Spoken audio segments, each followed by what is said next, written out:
Hello everyone, welcome to my YouTube channel excel in education. Friends, आज के इस video में हम लोग करंट अफेयर्स के कुछ इंपॉर्टेंट टॉपिक को डिस्कस करेंगे।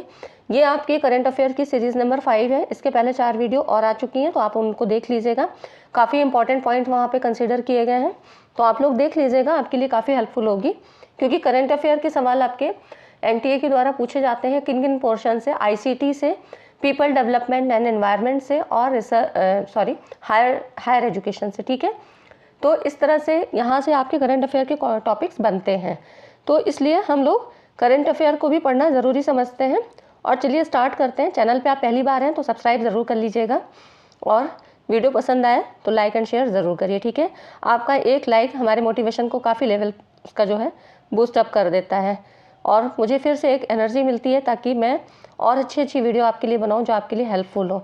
तो आप लोग चैनल को सब्सक्राइब करिए, वीडियो को लाइक करिएगा, और टेलीग्राम चैनल को ज्वाइन जरूर कर लें। ठीक है, चलिए स्टार्ट करते हैं। टेलीग्राम चैनल का लिंक आपको डिस्क्रिप्शन में मिल जाएगा, क्योंकि वहाँ पर मैं आपको कंटेंट प्रोवाइड कर देती हूँ, जो कि यहाँ पे लेंदी कंटेंट को यहाँ नहीं अगर दे पाते हैं तो हम वहाँ पे दे देते हैं। ठीक है, चलिए स्टार्ट करते हैं। देख लें, देखिए यहाँ पर है चक्रवाती तूफान, साइक्लोन के बारे में है कि दिसंबर की एक खबर है। बंगाल की खाड़ी में आने वाले चक्रवाती तूफान मंडौस का नामकरण किस देश ने किया था? देखिए, एक तो साइक्लोन से जब क्वेश्चन आपके बनते हैं, ये सब रिसेंटली घटनाएं हैं, तो ये यहाँ से क्वेश्चन आते हैं। ठीक है, कई बार हर बार एग्जाम में पूछे गए हैं कुछ ना कुछ ऐसे क्वेश्चन। तो ये पूछा जाता है कहाँ पे आया था, और इसका नाम किस आधार पर रखा गया, किसने रखा था, और कहाँ पे आया था, कब आया था। ठीक है, तो इस तरह से ये जो है चक्रवाती तूफान बंगाल की खाड़ी में, और इसका नामकरण किसने किया था? UAE ने। तो यहाँ पर देखिए, UAE, मंडौस का क्या अर्थ है? खजाना। तो संयुक्त अरब अमीरात ने इस तूफान का नाम रखा है, जिसका अरबी में मतलब होता है खजाने का डिब्बा। ठीक है, मंडौस क्या है? धीमी गति से चलने वाला चक्रवात है, साइक्लोन, जो अक्सर बहुत अधिक नमी को अवशोषित करता है, भारी मात्रा में वर्षा करता है, और हवा की गति के रूप में शक्ति प्राप्त करता है। ठीक है, तो इसलिए क्या है, जब वर्षा ज़्यादा होगी तो क्या है, वहाँ तबाही के चांसेस ज़्यादा होंगे, है ना। उसके आसपास के तट जो भी हैं वो सारा ही इलाका उससे प्रभावित होगा। तो इसलिए ये जो है काफ़ी नुकसानदेह होता है, वहाँ की जो है जनजीवन जो है अस्त व्यस्त हो जाता है। नाम आपको पता ही है, संयुक्त अरब अमीरात द्वारा, UAE के द्वारा रखा गया था। ठीक है, आगे देखिए, हाल ही में दुनिया में सबसे बड़ी पवन सौर हाइब्रिड बिजली उत्पादक कंपनी कौन सी बनी है? तो ये है आपकी अडानी ग्रीन। ठीक है, ये जो है इसका राइट ऑप्शन, ये राजस्थान के जैसलमेर में है। तीसरे 450 मेगावाट पवन सौर पावर प्लांट चलाने के लिए अडानी ग्रीन दुनिया की सबसे बड़ी पवन सौर ऊर्जा पावर कंपनी बन गई है। तो ये यहाँ पर है, कहाँ? अडानी ग्रीन के द्वारा। ठीक है, आगे देखिए, जहाँ पर ज़रूरी होगा कि आपको एक्सप्लेनेशन देना है, वहाँ मैं आपको दे देती हूँ। ठीक है, और जो चीज़ें ऐसी हैं कि खाली आपको याद रखने के लिए मेमोरेबल फैक्ट है, तो उनको आप याद रखिएगा। ठीक है, आगे देखिए, हाल ही में किस राज्य में भारत के पहले कार्बन न्यूट्रल फॉर्म का उद्घाटन किया गया है? तो ये किया गया था आपका केरल में। इसके बारे में थोड़ा सा डिटेल जान लेते हैं। तो यहाँ पर देखिए, भारत के पहले कार्बन न्यूट्रल फॉर्म का उद्घाटन केरल के एर्नाकुलम जिले के अलुवा में, ठीक है, केरल याद रखिएगा, बस इतना ही पूछेगा, पहले कार्बन न्यूट्रल फॉर्म का उद्घाटन किया था। इससे संबंधित और चीज़ें देखिए, यहाँ पर जो यहाँ के केरल के मुख्यमंत्री हैं, कौन? पिनराई विजयन।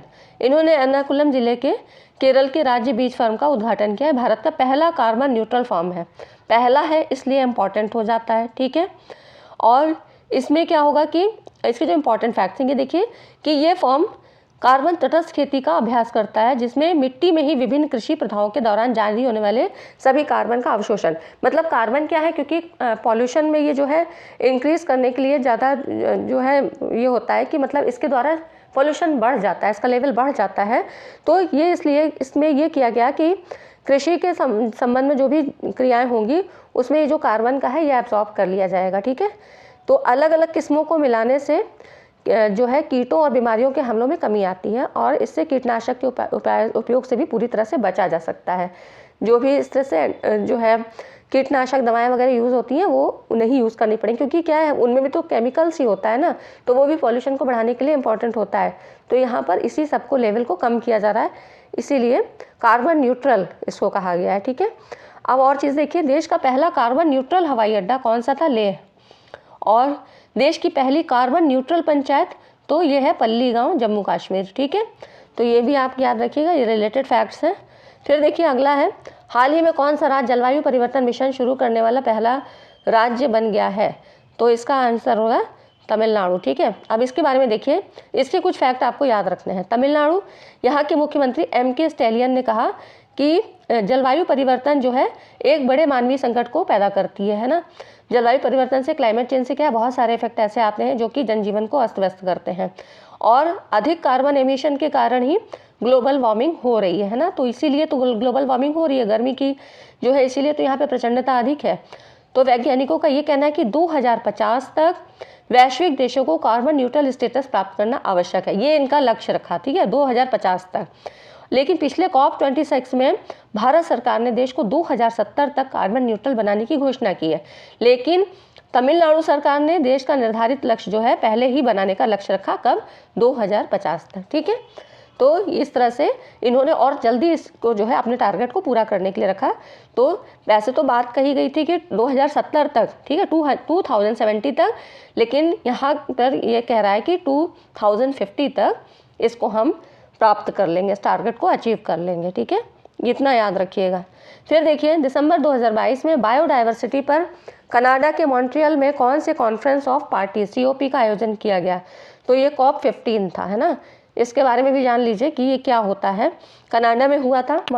अब जो है मॉन्ट्रियल प्रोटोकॉल, इससे ही संबंधित कार्टेजना है और नागोया प्रोटोकॉल, इनका संबंध भी जैव विविधता से है, ठीक है। तो यहाँ पर COP15 का जो जैविक विविधता सम्मेलन था, बायोडाइवर्सिटी कॉन्फ्रेंस, ये कनाडा के मॉन्ट्रियल में शुरू हुआ था। COP15 जैव विविधता शिखर सम्मेलन, यहाँ पर कितने देशों ने भाग लिया था? 196 देशों के प्रतिनिधि यहाँ पर जो है इकट्ठा हुए थे और एक उसको स्ट्रक्चर देने के लिए यहाँ पर एकत्र हुए। यहाँ पर भारत की तरफ से केंद्रीय पर्यावरण, वन और जलवायु परिवर्तन मंत्री भूपेंद्र यादव, इनका नाम याद रखिए, कनाडा के मॉन्ट्रियल में संयुक्त राष्ट्र जैव विविधता सम्मेलन COP15 का इन्होंने संबोधन किया। तो जैव विविधता पर संधि में शामिल 196 देश थे और इन्होंने जो है 2020 के बाद वैश्विक जीवितता रूपरेखा GBF पर बातचीत को अंतिम रूप दिया, मतलब इसको फाइनल जो है इसका डिसीजन हो गया, ठीक है। अब GBF मतलब ग्लोबल बायोडाइवर्सिटी फ्रेमवर्क के लक्ष्य जो है, लक्ष्य 7 में वर्ष 2030 तक कीटनाशकों का इस्तेमाल कम से कम 2/3 तक कम करना, ठीक है। तो COP15 था और इसमें आपको ये याद रखना है कि इसका जो लक्ष्य कितना था, तो 2030 तक कीटनाशकों का इस्तेमाल कम कर देना है, ठीक है, 2/3 तक इसको कम कर देना है। और देश कितने थे? 196। तो कुछ ऐसे इसके टर्म्स हैं, उनको याद रखना है, ठीक है। चलिए आगे और देख लेते हैं, और वीडियो को पूरा देखिएगा।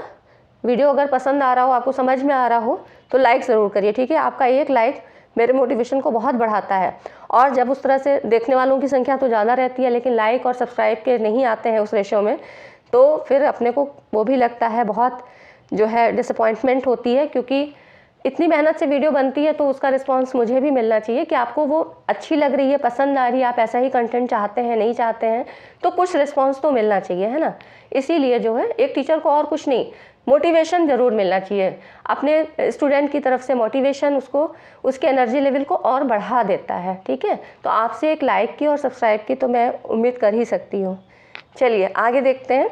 और इसके पहले भी मैंने पीपल डेवलपमेंट एनवायरनमेंट की और आपकी जो है करंट की तो चल ही रही है, साथ में रिसर्च एप्टीट्यूड के जो भी इम्पॉर्टेंट टॉपिक अभी जो आपको दिए जा रहे हैं वो आपके एग्ज़ाम के लिए बहुत इंपॉर्टेंट है, ठीक है। तो मैं आपको ऐसे ही इम्पॉर्टेंट जो है टॉपिक्स जो भी हैं उनसे रिलेटेड क्वेश्चंस की सीरीज सभी की दे दूंगी। जितने भी यूनिट हैं आपके, वहाँ से संबंधित जितनी भी चीज़ें, तो आप कम से कम उतना पढ़ लीजिए और ये जान लीजिए कि कुछ ना कुछ क्वेश्चन तो ज़रूर आएंगे, क्योंकि मेरा जो पढ़ाने का तरीका है वो आपने देखा होगा कि मैं समझा देती हूँ, चीज़ों को एक्सप्लेन कर देती हूँ, खाली क्वेश्चन आंसर तक सीमित नहीं रहता है, ठीक है। तो उससे क्या होता है, आपकी एक क्वेश्चन के साथ साथ कई और फैक्ट्स भी क्लियर हो जाते हैं। तो अभी कम टाइम है, इस चीज़ को ध्यान में रखते हुए हम लोग एग्ज़ाम ओरिएंटेड पढ़ाई अपनी कर रहे हैं, ठीक है। आगे देखिए, नेक्स्ट क्वेश्चन है, हाल ही में हुए अंतर्राष्ट्रीय सौर गठबंधन की 5वीं सभा किस देश की अध्यक्षता में आयोजित की गई थी? तो देखिए IS की बात कर रहा है जो है यहाँ पर अंतर्राष्ट्रीय सौर गठबंधन, तो ये भारत के इसमें अध्यक्षता में हुई थी। इसके बारे में थोड़ा सा जान लीजिए कि ये क्या था। देखिए यहाँ पर ये अक्टूबर की न्यूज़ है, इसमें केंद्रीय विद्युत और नवीन और नवीकरणीय ऊर्जा मंत्री RK सिंह, ठीक है, ये जो है ऊर्जा मंत्री हैं, इनकी अध्यक्षता में नई दिल्ली में ये अंतर्राष्ट्रीय सौर गठबंधन जो है इंटरनेशनल सोलर अलायंस, ठीक है, ISA की 5वीं सभा का आयोजन किया गया था।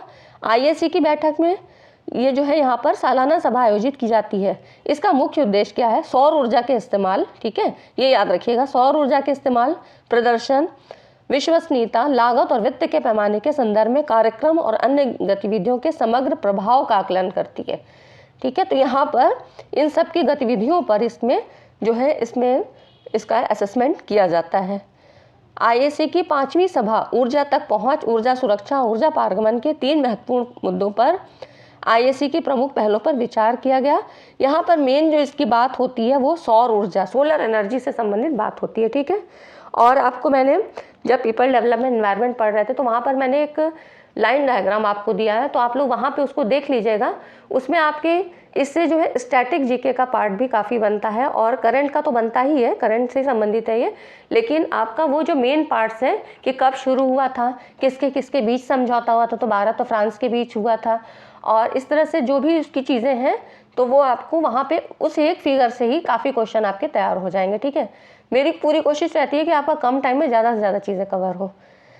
तो आप लोग वो वाली वीडियो अगर पूरी देख लेंगे, मतलब वो सीरीज़ है, पूरे 100 क्वेश्चन वहाँ करवा दिए गए, 100 से ज़्यादा ही होंगे क्योंकि साथ में एक्सप्लेनेशन भी होता है, तो आप लोग उसको देख लेंगे ना तो आपका कवर हो जाएगा, काफ़ी चीज़ें पीपल डेवलपमेंट एनवायरनमेंट की कवर हो जाएंगी।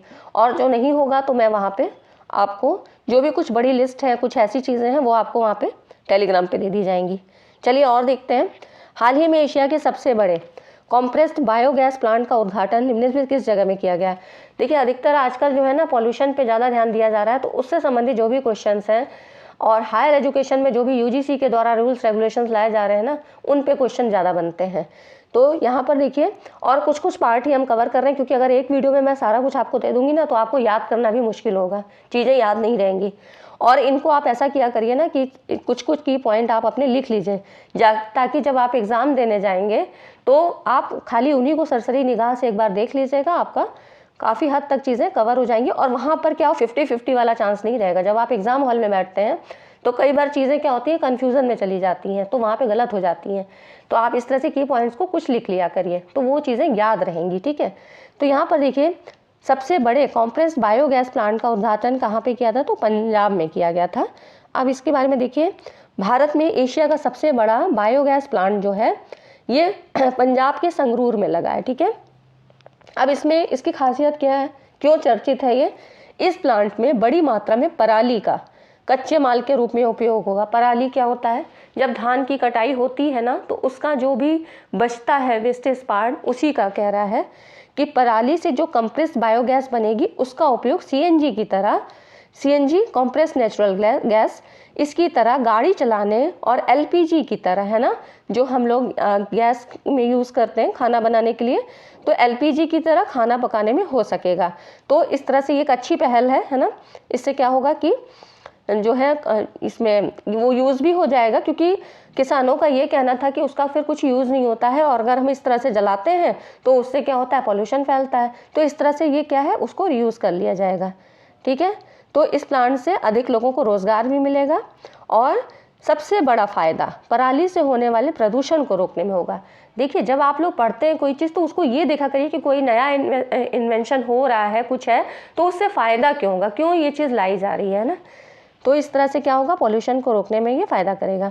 अब कुछ वन लाइनर करंट अफेयर्स हैं, इनको देख लीजिए, क्योंकि इनमें ऐसा कुछ भी बताने के लिए नहीं था, आपको बस एक बार देख लेना है, ठीक है। तो यहाँ पर देखिए प्रधानमंत्री ने अभी 28 सितंबर को राष्ट्रीय आपदा प्रबंधन प्राधिकरण, नेशनल डिजास्टर मैनेजमेंट अथॉरिटी, अपना कौन सा स्थापना दिवस मनाया था? तो ये 18वां दिवस। ये आपके सिलेबस में भी है ना, NDMA से काफ़ी चीज़ें बनती हैं यहाँ पर, और कुछ ही क्वेश्चन बनते हैं, ये भी मैंने आपको करा रखा था, और एक पैराग्राफ आपको दे रखा था, बस उसी में से क्वेश्चन आने हैं, इससे ज़्यादा कहीं नहीं आने। अब यहाँ पे देखिए राज्य के IT मंत्रियों का 3 दिवसीय डिजिटल इंडिया सम्मेलन कहाँ हुआ था? तो नई दिल्ली में हुआ था।